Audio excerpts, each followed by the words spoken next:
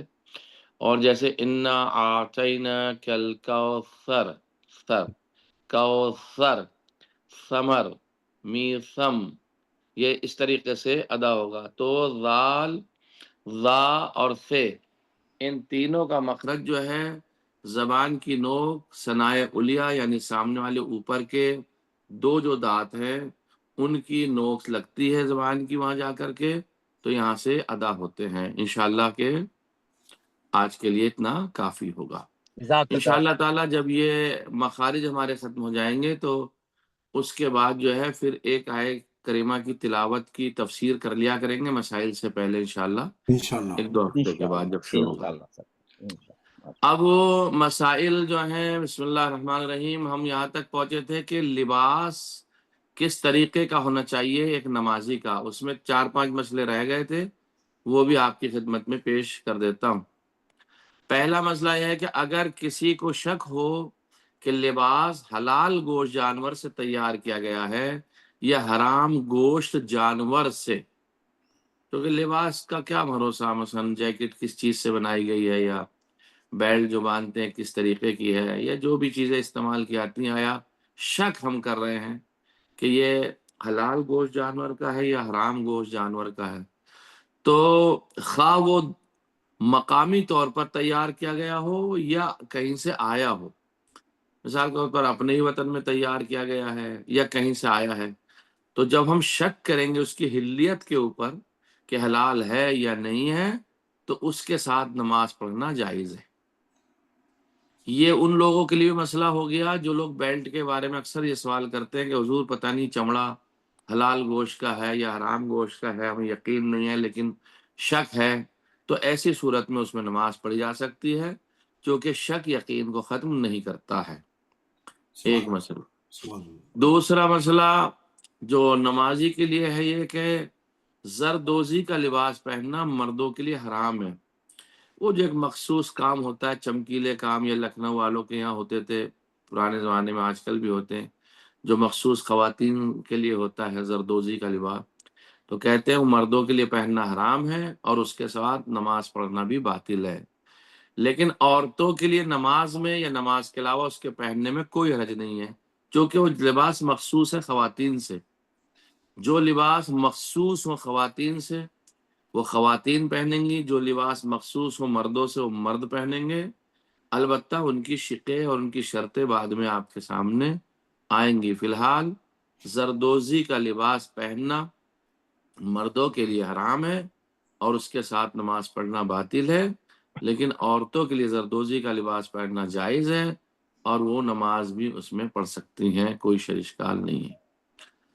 اب تیسرا مسئلہ آج کا یہ ہے کہ سونا پہننا، مثلا سونے کی زنجیر گلے میں پہننا.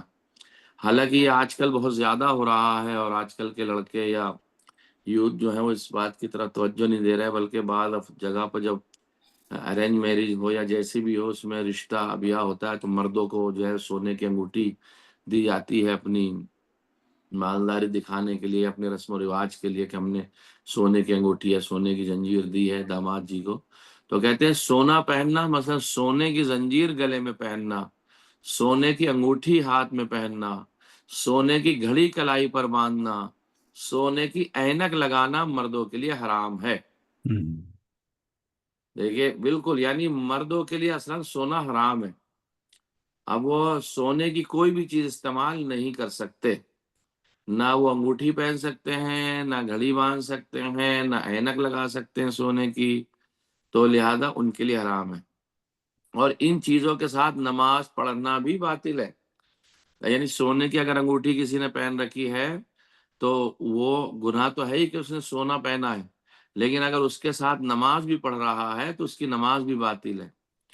اب یہ مسئلہ ہے بڑا سنگین، بہرحال چونکہ یہ مسئلہ سب کے ذہنوں میں تو ہے نہیں اور سب تک نہ پہنچایا گیا ہے ابھی تک، تو ان باتوں کو جو ہے وہ پہنچانا بڑا ضروری ہے. اور اس زمانے میں تو بڑا فیشن سا چلا ہے سونے کی انگوٹھی وغیرہ پہننا، لہذا نماز باطل ہے سونے کے ساتھ مردوں کے لیے. لیکن عورتوں کے لیے نماز میں اور نماز کے علاوہ ان چیزوں کے استعمال میں کوئی حرج نہیں ہے. خواتین جتنا سونا چاہیں پہن سکتی ہیں، کوئی شرعی اشکال ان کے لیے نہیں ہے.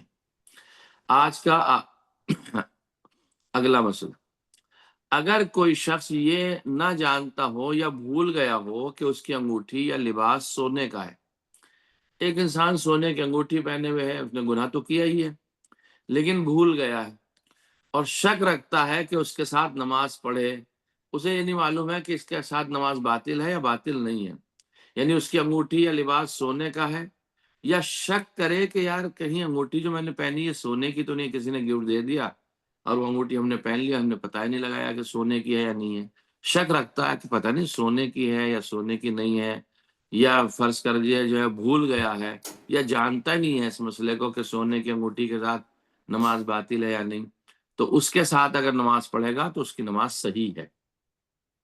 لیکن اسی وقت تک صحیح ہے جب نہ جانتا ہو مسئلے کو ایک، اور بھول گیا ہو کہ میں نے سونے کی انگوٹھی پہن رکھی ہے. تو اگر جانتا ہے کہ یہ انگوٹھی سونے کی ہے اور نماز پڑھنا اس میں صحیح نہیں ہے تو پھر اس کی نماز باطل ہو جائے گی. ضروری ہے کہ نماز پڑھنے والے مرد کا وہ لباس جس سے بتنہائی جو پرائیویٹ پارٹس ہیں، شرمگاہیں ہیں، انہیں چھپایا جا سکتا ہے، خالص ریشم کا نہ ہو. یعنی خالص ریشم کے بنے ہوئے جو لباس ہیں، چھوٹے لباس، ان کو نہیں پہننا چاہیے. اور نماز کے علاوہ بھی خالص ریشم پہننا مردوں کے لیے حرام ہے. بہرحال مردوں پہ پابندی ہے کہ وہ ریشم کا لباس نہ پہنے، چاہے وہ کپڑا چھوٹا ہو بڑا ہو، جو ان سبھی ہو، مردوں کے لیے منع کیا گیا. جس لباس کے بارے میں یہ علم نہ ہو کہ خالص ریشم کا ہے یا کسی اور چیز کا بنا ہوا ہے تو اس کا پہننا جائز ہے.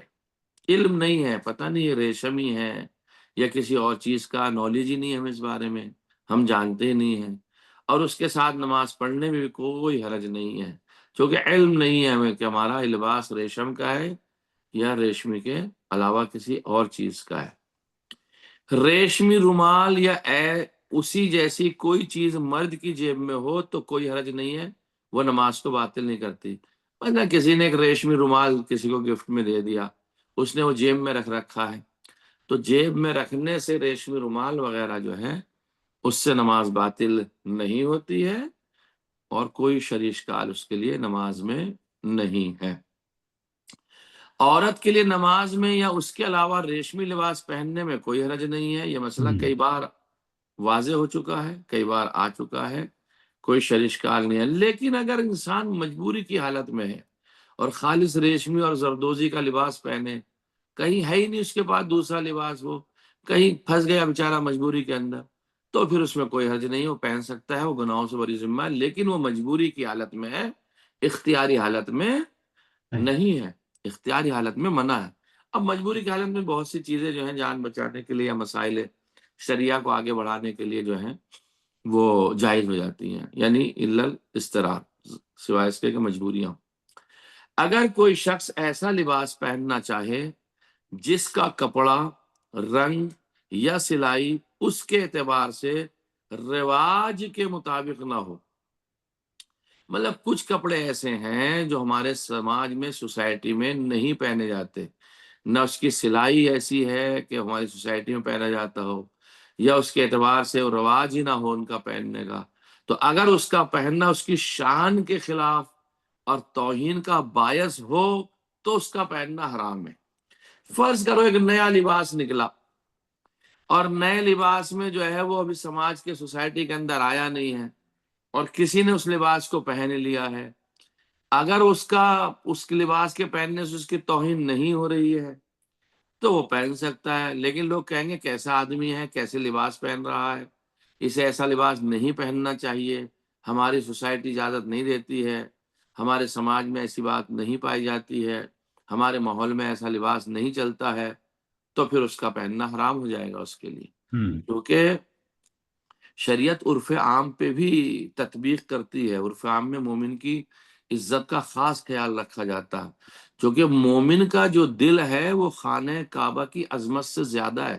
روایات میں جو ہے آیا نا روایات میں کہ مومن کا جو دل ہے وہ خانہ کعبہ کی عظمت سے زیادہ ہے. تو مومن جس طریقے سے ہم خانہ کعبہ کی توہین نہیں کر سکتے، اس لیے اسی طرح مومن کی بھی توہین ہمیں نہیں کرنی چاہیے. لیکن ہم خانہ کعبہ سے تو بہت خوف میں رہتے ہیں، ڈرتے ہیں، اور مومن سے تو رات دن، صبح شام دوپہر نہ معلوم. میں یہ بات ہم لوگ اپنے لیے کہہ رہے ہیں، نہ کہ آپ حضرات یہ سوچیں آگا ہمارے لیے کیسی باتیں کر رہے ہیں. نہیں، آپ حضرات کے لیے نہیں، میں تو ایک جنرل بات کر رہا ہوں.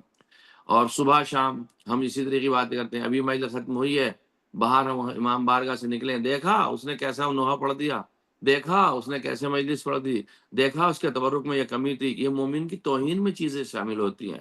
دیکھا اس سے فرش بچھانے نہیں آیا، دیکھا اس نے جو ہے وہ مجلس کا صحیح سے انتظام نہیں کیا. اتنا ثواب ہمیں نہیں ملے گا جتنا جو ہے وہ ہم اتنا گناہ کما لیں گے کہ ہم مومن کی برائی کر رہے ہیں، یا مومن کی توہین کر رہے ہیں، مومن کی ذلت کر رہے ہیں. تو مومن کی عزت جو ہے وہ خانہ کعبہ کی حرمت سے بھی زیادہ روایات میں آئی ہے. چونکہ ماہ محرم آ رہا ہے، اور اب چند ہی دن کے، اب تو چند ساعت ہی کہہ سکتے ہیں کہ باقی ہیں ماہ اذا کے لیے. تو ہمیں پریپیئر کرنا، اپنے آپ کو تیار کرنا، اپنے آپ کو آمادہ کرنا. ہم اس عظیم بادشاہ کی، سلطان کی بارگاہ میں جانے والے ہیں، جو کہ شہنشاہ دین بھی ہے، بادشاہ دین بھی ہے، جس کی وجہ سے لا الہ الا اللہ کی بقا بھی رہی ہے. ہم اس کی بارگاہ میں جائیں تو بڑے پاک صاف ہو کے، صدق دل سے، بڑے مخلص ہو کے. حتیٰ کہ خدا نہ خواستہ اپنے لیے بات کہوں، مجھ سے کوئی اگر گناہ سرزد ہوا تو مجھے چاہیے پہلے میں استغفار کروں، 2 رکعت نماز پڑھوں استغفار کی اللہ کی بارگاہ میں، کہ میں اس عظیم آقا حسین کی امام بارگاہ میں جانا چاہ رہا ہوں، جس نے کائنات میں اتنا عظیم سرنامہ انجام دیا ہے. اپنے آپ کو پاک و پاکہ، طیب و طاہر. کیسے ہم آفس جاتے تو کس طریقے سے اپنے آپ کو بنا کے، سوار کے، صاف ستھرے ہو کے جاتے کہ ایک کمپنی میں اگر جا رہے ہیں. لیکن عزیزان گرامی، جب ہم آقا حسین کی بارگاہ میں جائیں تو بالکل اسی اعتبار سے، اس سے کہیں لاکھ جگہ اپنے آپ کو سنجیدہ بنا کر کے، اپنے آپ کو ایک آقا کا عزادار بنا کر کے ہمیں قدم رکھنا ہے. حتیٰ کہ ہمارا لباس یہ کہے کہ ہم حسینی ہیں، ہماری چال، ہماری رفتار، ہماری گفتار، ہمارا اخلاق، ہمارا کردار، ہمارا مجلس میں تبرک، ہمارا مجلس میں ماتم، مجلس میں عزا، علم برداری کرنا، سینہ زنی کرنا، خما زنی کرنا، جتنا بھی ہو، یہ ہو کہ ہاں ایک حسینی ہے جو بارگاہ میں آ رہا. ان تمام چیزوں کا خیال رکھنا. بالخصوص میرے درس میں ماں بہنیں ہماری ہیں، ان سے بڑی اپیل، گزارش کہ آپ بہترین لباس پہنیے. کسی نے منع نہیں کیا، لیکن وہ لباس جو شایان شان ہو ایک حسینی کے لیے، شایان شان ہو اہل بیت علیہ الصلوۃ والسلام کے لیے، اس لباس میں جائیں. جس طریقے سے نماز میں اگر ایک بال بھی خاتون کا کھلا رہ جائے تو نماز باطل ہے، اسی طریقے سے جب ہم حسین کی نماز میں جا رہے ہوں، آقا کی بارگاہ میں جا رہے ہوں، تو ہمارا کوئی لباس کا بال، ہمارا کوئی بال، ہمارا کوئی لباس، کوئی بدن کا عضو اس طریقے کا نہ ہو جس سے شہزادی جناب زینب سلام اللہ علیہا کا افسوس ہو. یہ ہمارے لیے بہت ضروری ہے زان گرامی، اور ہمیں اس باتوں کا خیال رکھنا ہے. خیر، میں دوسری طرف چلا گیا. مسئلہ آخری آج کا، 3 صورتیں ایسی ہیں جن میں جو ہے نجس لباس یا بدن لباس ہوتا ہو تو بھی اس کی نماز صحیح ہے. 3 صورتوں میں.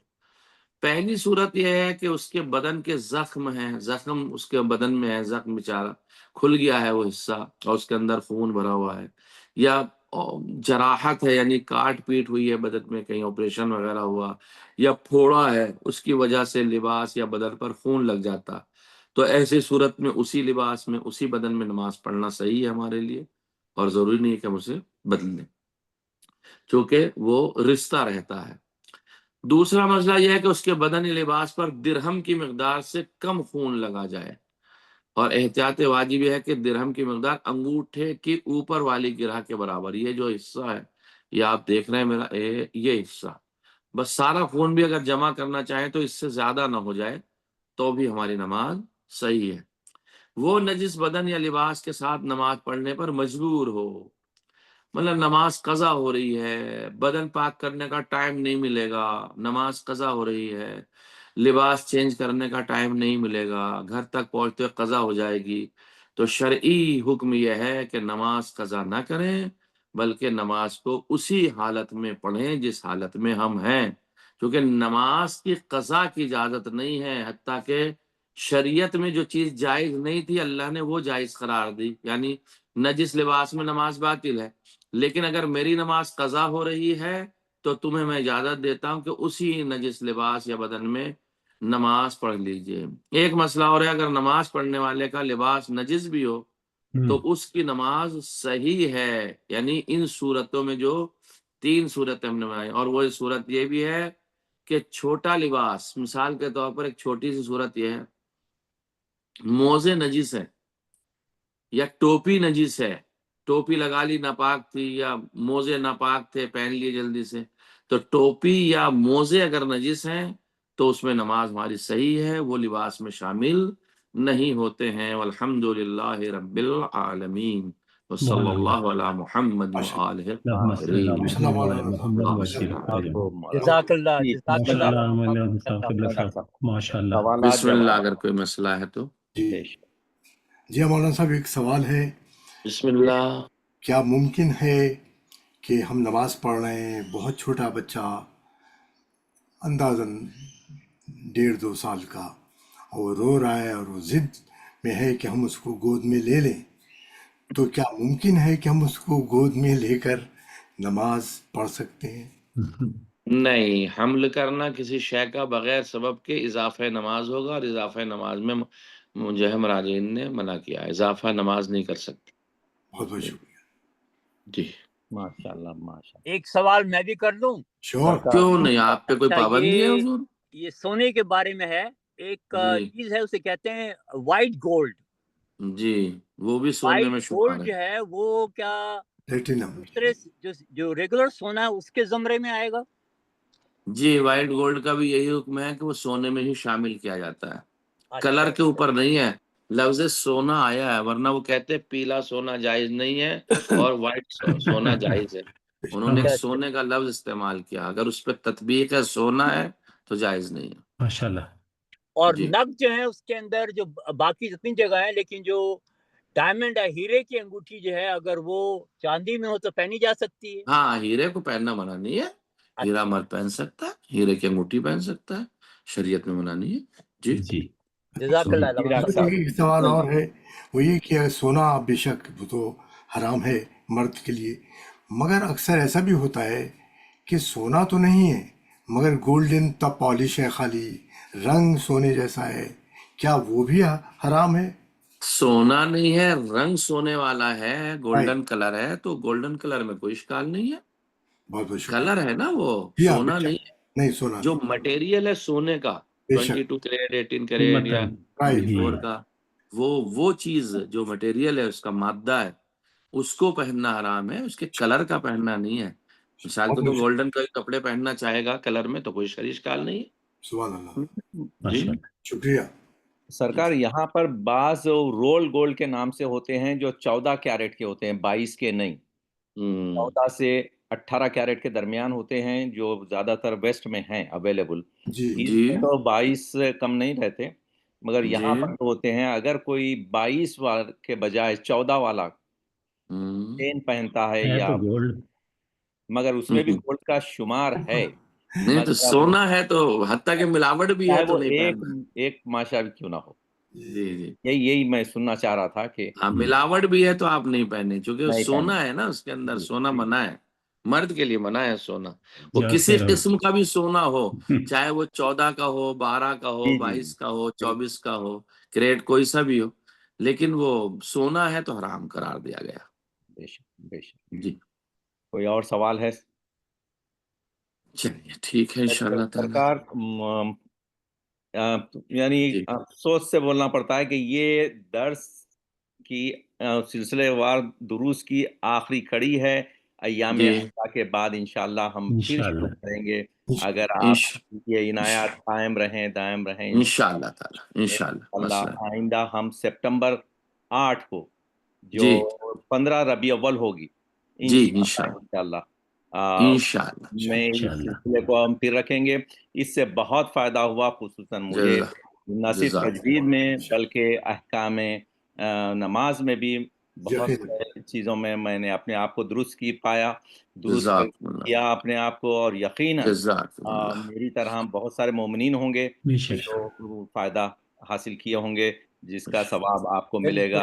جزاک اللہ. بے شک بے شک. خدا عالم کی بارگاہ میں دعا کرتے ہیں کہ جو بانی درس تھے اور جو حاضرین درس تھے، پروردگار سب کے توفیقات میں مزید اضافہ فرمائے، مرحومین کی مغفرت فرمائے، سب کو صحت و سلامتی عطا فرمائے، پروردگار تعمیر جنت البقیع کے اسباب فراہم فرمائے، تمام اطباعات عالیات کی حفاظت فرمائے، تمام زیارات کا شرف عطا فرمائے، پروردگار آل محمد کے صدقے میں آقا کے ظہور میں تعجیل فرما، ہم سبھی کو ان کے غلاموں میں شمار فرما، جو جہاں جس ملک میں رہ رہا پروردگار اس ملک کی حفاظت فرما، آل محمد کے صدقے میں پروردگار ہمارے بچوں کے توفیقات میں اضافہ فرما. آپ حضرات سے گزارش کروں گا ایک اور سورہ الحمد اور 3 بار سورہ اخلاص پڑھ کر کے جو ہے وہ جناب مشرف عباس صاحب کے جو مرحومین ہیں، آپ کے اپنے مرحومین، میری والدہ ماجدہ، تمام مرحومین عالم اسلام کے مرحومین کو اس سال میں بسم اللہ الرحمن الرحیم.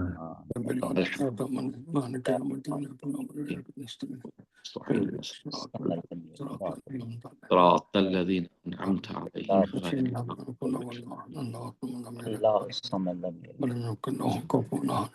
بسم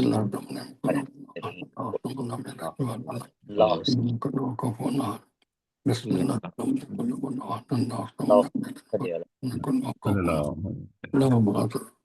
اور یہ تمام دروس ہمارے فاؤنڈیشن کے ویب سائٹ پر ہیں www.urdufoundation.com پر، اور جو کوئی مس کیے ہیں وہ بھی سن سکتے ہیں، مزید سننا چاہیں تو سن سکتے ہیں. یہ سارے دروس وہاں پر اپلوڈیڈ ہیں پورے. اور ویسے بھی حضور اس بیچ میں اگر کسی کو کوئی مسئلہ وغیرہ درپیش آ جائے تو آپ کو یا غضنفر بھائی کو فارورڈ کر دیں، یہ مجھے فارورڈ کر دیں گے تو اس کا جواب ان کو بھیج کے وہ شیئر کر لیں گے گروپوں کے اوپر.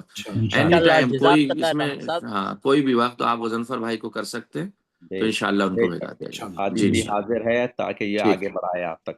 انشاءاللہ ٹھیک ہے، دعاؤں میں یاد فرمائیے گا. مشہور ہیں سب تمام مومنین سے، حاضرین سے جو برابر آتے رہے اور جو انشاءاللہ سب کے لیے وہ ہیں، اور اللہ آپ سب کو سلامت رکھے اور ہر بلا سے معصومین علیہ السلام. انشاءاللہ جمعرات کو ملاقات ہوتی ہے. السلام علیکم.